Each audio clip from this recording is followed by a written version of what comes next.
Every entrepreneur has a story they don't like talking about. The business that didn't work, the opportunity they missed, or the season where they questioned everything.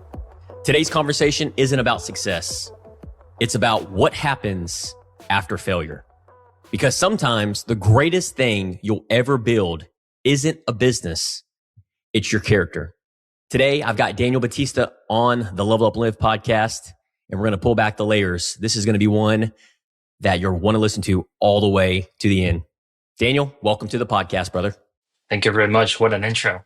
Absolutely, man. So before we dive into business, who is Daniel Batista? Who are you growing up? And what shaped you into the man sitting across from me today in the podcast studio? Man, that's a very good question. I think over the past few years, I've experienced all kinds of things, both in business and personal. Let's go back a little bit. Let's start with high school. I remember my senior year of high school. I see all my friends around me. Basically, everybody has a plan already. They know what they want to do in college. Most of them have parents that they can just talk to you about, hey, what you do in college, things like this. In my case, I didn't know what I wanted to do. All I knew was that I had a feeling that business was the way that I wanted to focus on, and I considered going to college for it. But at some point along the way, I just figured, you know what? Why don't I just take a year off and I try this myself? I'll just go out to the world and see what's out there. And long story short, I started trying all these kinds of things: pressure washing, lawn care, moving services, and little by little, I started to, let's just say, find my niche. Maybe something that I could focus on and develop as much as possible. And little by little, I found that with the moving company. At 19 years old, I started telling guys around my age, hey, do you want to make a little bit of money on the weekends? And over the years, I just started to grow into an actual business. I bought trucks, I hired people, I had an office staff, and then challenges started to arise. Just like you go up, sometimes you go down. And let's just say it went very well for most of the time, but it didn't end the way that I wanted it to be. And now I'm kind of just accepting that and looking forward to what's coming next. Man, that's beautiful. And we can dive off into that as we get into this episode. But I appreciate you sharing that story. It's a powerful one and one that everybody needs to hear. And I think so many people resonate with that story of starting something, and what goes up must come down. And it's not what I've learned in entrepreneurship is it's not how you are when the times are going good, because anybody could run a business or run their own life when things are going really, really well. It's ultimately when you get knocked down, do you get back up, and how do you react in those moments? And I love that you shared that. So I appreciate you opening up with that. I'm curious, where did the dream of owning your own business? You've kind of said you wanted to go off on your own journey after high school, and then you just did one thing after another in your entrepreneur journey. So where did the dream of owning your own business come from? And what excited you most about owning your own business? I think it all started with my parents. They both went to college, but they didn't finish. What I saw as a kid was how they had their own business and they had multiple locations. And I would spend most of the day with them. After school, they would take me with them, and I would just watch how they did things on their own. And over the years, I saw their growth. As a kid, I saw them work really hard, but at the same time, I could see the rewards of their work. We would go on vacations. We would have the greatest gifts for Christmas and birthday parties, and I would also have the opportunity to see them give to the less fortunate. There was this thing that they would do every 6 months where they would go to an adoption center, and I would go with them, and they would just give out toys and clothes and food to the kids that were there. And they would always tell me, don't ever forget that you are a privileged kid. You have two parents, you have health, you have a sister, you have a family, and that privilege comes with a responsibility of helping those that didn't get that privilege. And seeing that as a kid, it always showed me kind of the way that I wanted to go as well. And I just saw how business gives you that opportunity. So every entrepreneur has a season where they question everything. And I love how you shared getting into the entrepreneurship and having somebody that you could model, which is what your parents in this case, and seeing what that opportunity, yes, they did work hard. Yes, they put the sweat equity into it, time, energy, and effort. And they paid it forward. They built that bridge and that gap and that ladder for the people that they could take with them. And it was caught, not taught. However, was there a season, and you had kind of tapped into it earlier, where you questioned everything? And did you have one of those moments where you can recollect and go back and dive deeper on? Yes, 100%. Summer of 2023, I hit the peak of my business. For the first 6 months of the year, I had put a plan together to save as much money as possible. My goal was to buy 2 trucks, since we were growing to that level, and we needed that extra capacity. And for the first time in my life, I mean, I had never seen $50,000 in my account. So that was very exciting. But at the same time, I I noticed that one of my biggest issues in business and in life has never been to be behind on things. I've always wanted to be ahead. So let's just say that I wanted to skip years of work and years of building systems and processes and teams to be able to handle what would come from buying these 2 trucks. And I didn't plan for that. Essentially, I got very excited. I wanted to get ahead. I bought the trucks. I skipped doing inspections on them. I skipped bringing a mechanic to check them out. I skipped reading the contract that I was getting myself into. And let's just say I bought 2 trucks that looked good on the outside, but were terrible on the inside. And to this day, I still regret that decision. It was one of those moments where I questioned, everything I thought I knew. And I think that was the point of almost no return, because I had put so much time, effort, money into this, and I had no way out. I looked for ways around it. I even considered like going to attorneys, considering the state of the trucks that I had bought, and I think I almost never recovered for that. So I would say that's the main point that kind of just changed everything for me. What did that season of life feel like for you, Daniel? Man, it was humbling, you know, even though that I remember that time with a lot of like stress and maybe even suffering a little bit, because I thought I knew everything. At the same time, it was like a big lesson to like realize that I still had so much more to learn. And looking back, I am more grateful than anything that it happened, because the way that things were going, I could have turned into something I didn't want to be. And I think it's something I shared with you in my first meeting, or maybe it was with somebody else, but there's a saying I heard recently that I really like, which is, if God destroys your plans, it's because your plans could have destroyed you. So just take that and move forward. That's a great perspective, man. And one that at your age to understand that perspective and the things that you've said is very commendable. It's very admirable. And obviously you've put in the work and you've reflected, and that's been the key. That's the key ingredient. And I would hold on to that, because we all make mistakes. I think everybody listening to this can resonate with that, and it is relatable. And in some it's been minor things, and some it's been major things. But at the end of the day, we're humans. We make mistakes.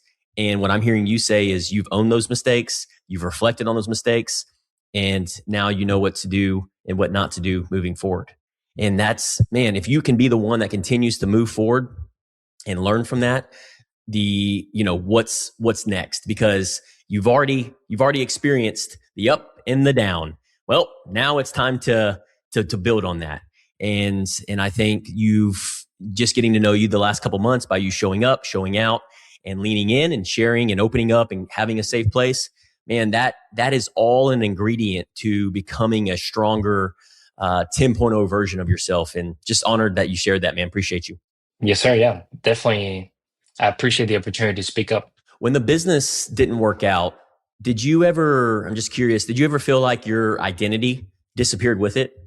Yeah, yeah, 100%. Um, I would say, out of all the things that I've experienced in my young life, which I know I still have so much more to see and live through, but I think the hardest challenge that I've had to endure is the months that came after selling the business.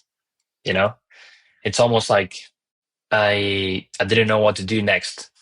So yeah, definitely biggest challenge of my life, and I'm glad that I was able to get past that. But every now and then it'll still come up where like, man, I had something good. How how did this happen? You know? Even though I try to remember and remind myself as many times as I can that everything happens for a reason, sometimes you just start to wonder, well, what is that reason? Because I'm not sure if I understand it. So yeah. Would you be comfortable in telling a little bit more about just for the conversational piece on what happened? And again, don't feel free, don't feel Yeah, no. obligated to disclose, but just for context on what happened. Yeah, I don't think anything happened overnight. It was more of a accumulation of things over time. I think success is a battle for territory that you got to fight every day. And let's just say there were a lot of days I didn't go out to fight, and you know, trucks needed their due maintenance in certain occasions that I didn't pay attention to. I thought we could push the limit, maybe get a little bit more profit out of them before spending any money on the very expensive things that we needed to do very often. Um, I had some guys that I thought had a lot of potential, and they only stayed at having a lot of potential. They never really reached it. And I made the mistake of just thinking, well, I don't want to fire them and then have to start from zero with somebody else. Yeah, they have some bad things, but they also have some good things.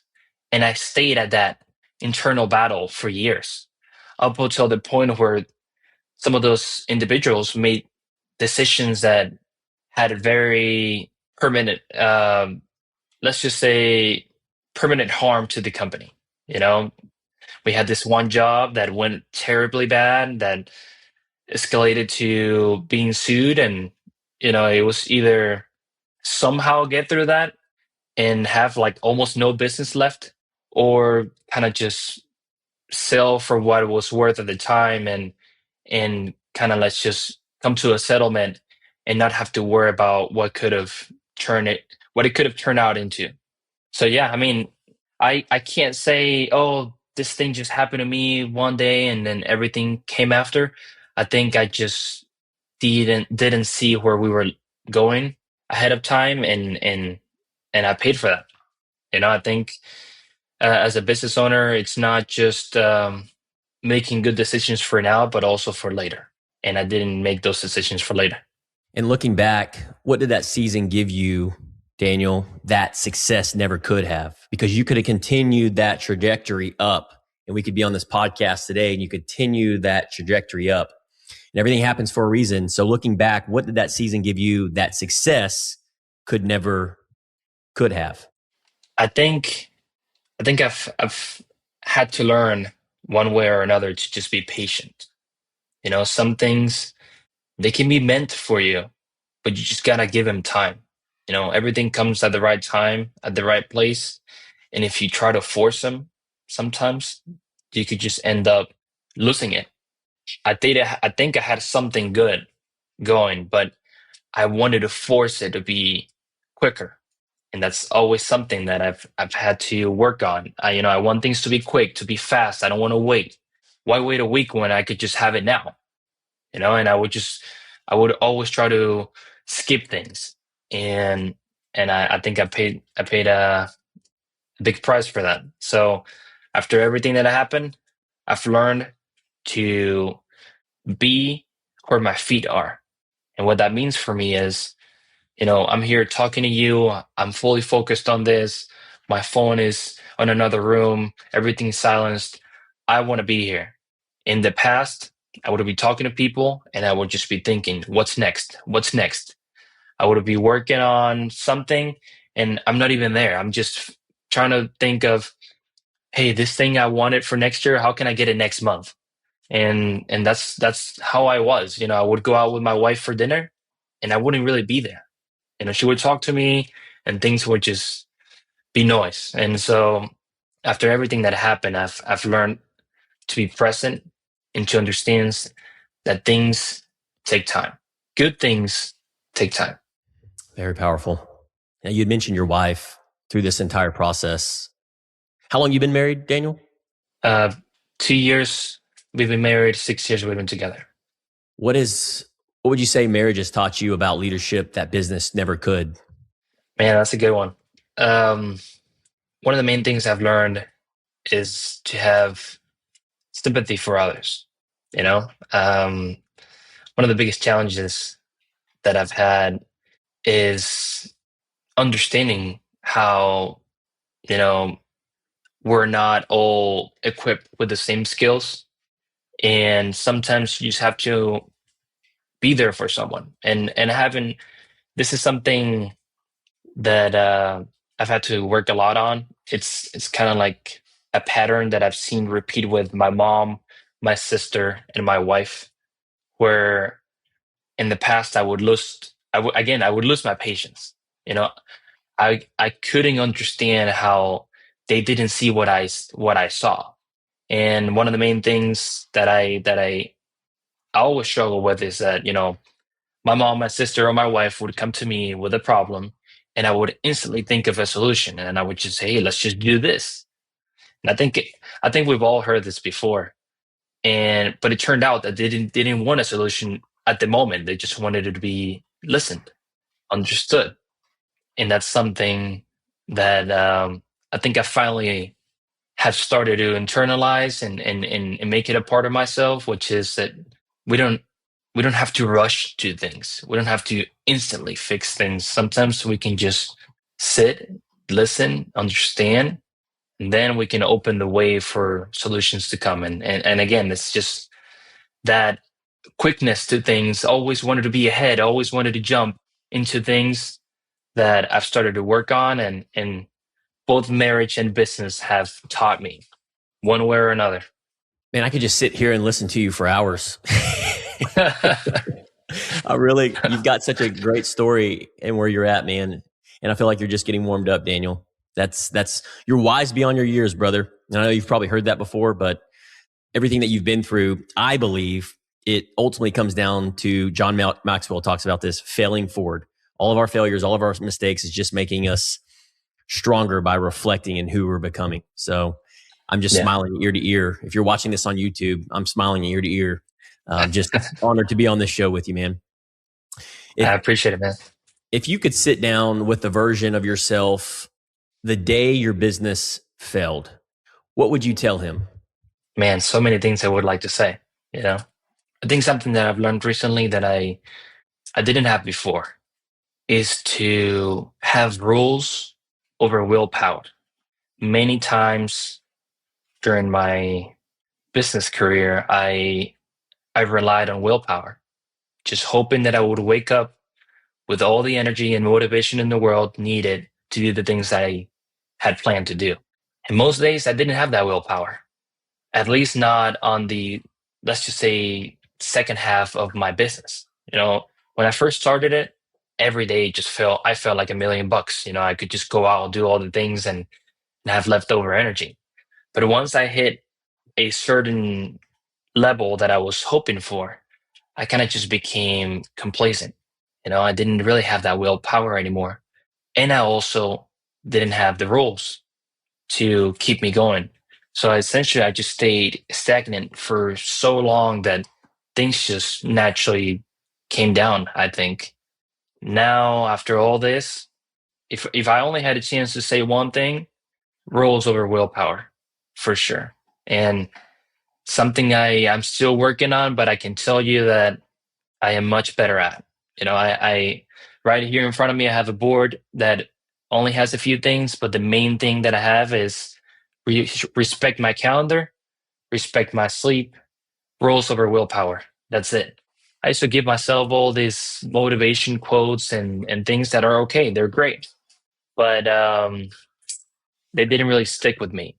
And, and I've decided to just do a few things well and make sure that I stick to it, that I'm consistent, rather than having a good day here, a good day there. And like I said, I'm still working on this, but I feel like I'm on the right path, and I'm just trying to stay consistent with it. Brick by brick. Daniel, yeah, I'm wrapping up, brother. Thanks so much for man, just sharing your heart and being willing to have an honest conversation today. I told you that when you're having fun, time flies, and today's time has flown. But man, to everyone listening, my question to you is, what season have you been calling a failure that might actually be preparing you for your next chapter? And if you're looking for a room where entrepreneurs, leaders, and business owners challenge and encourage you, we'd love to have you join us as a guest at Level Up and Live. Appreciate you guys being here. Keep leveling up. Daniel, thanks again, brother. Thanks, man.